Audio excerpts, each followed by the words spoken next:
Kuro has finally done it. Jinshi has long been replaced as the highest DPS character in the game, but she has held the title of the most handless character since her release. But Cartethyia, she may just be coming for her wheelchair.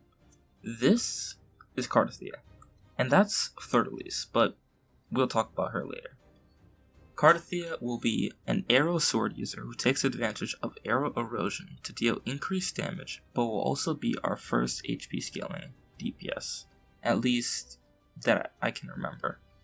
Her main gimmick revolves around creating sword projections with Cartethyia, which in turn grant Fleur-de-Lis additional buffs and effects, ranging from CC immunity to triggering arrow erosion faster, while granting a massive amplification.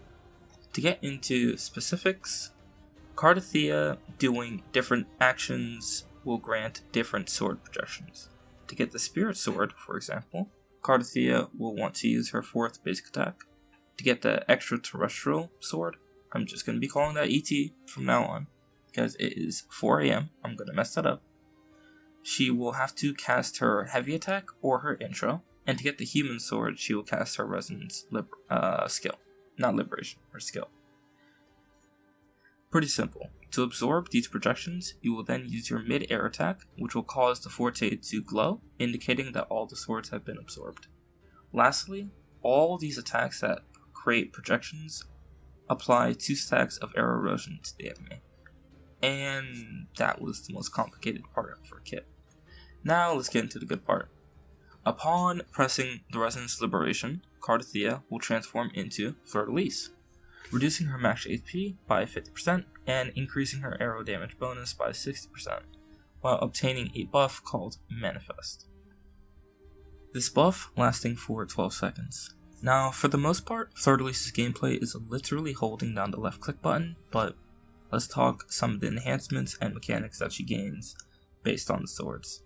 If Fleur-de-Lis is holding the Human Sword, her basic attack 4 while she's on the ground will summon a field, slowing enemies inside. Also, if she's in the mid-air, it will increase her interruption resistance. If she's holding the Spirit Sword, the cooldown of arrow erosion damage tick for enemies near her is reduced by 50%, and the damage taken by arrow erosion is amplified by 50%. If she's holding the ET Sword while grounded, using her basic attack 5, or in mid-air using her basic attack 2, or her second part of her resonance skill, it will all trigger arrow erosion upon hit, consuming the stack. All these projections end after Fleur-de-Lis loses the Manifest buff, therefore ending the enhancements. While dealing damage for Fleur-de-Lis, she will also gain points of determination. These points max out at 120. Once at 120, press the Liberation again to cast a massive nuke, consuming all arrow erosion stacks and amplifying said stacks, while also healing her for 70% of her max HP. The rest of the kit is all of her attacks that can be done in the mid-air, like mid-air attacks, grounded attacks, heavy attack, heavy enhanced attack, upward attack, but it's just basic attacks at the end of the day. It doesn't really matter. The optimal combo will be figured out once she goes live. I'm just here to tell you what she does. So lastly, in this form, in her skill, she's going to end up dealing some damage, and then the second cast is, wait for it, more damage. I know, insane. The outro grants all characters on the field, except Fleur-de-Lis or Cartethyia, 17% damage amp to enemies with negative status. So it's kind of like Sonya's. And she has 2 intros. The first is in Cartethyia form, where she will apply 2 stacks of arrow erosion and summon the ET Sword. And if she's in Fleur-de-Lis form, she will then just deal some damage, obtaining some determination stacks. For passives, the healing received by the team is increased by 20% after Fleur-de-Lis uses her outro. And if Rover is on the team, Rover's interruption resistance is increased. And for the second passive, it reads, for each stack of arrow erosion on the target, the damage dealt by this unit is increased by 10%, up to a max of 60%.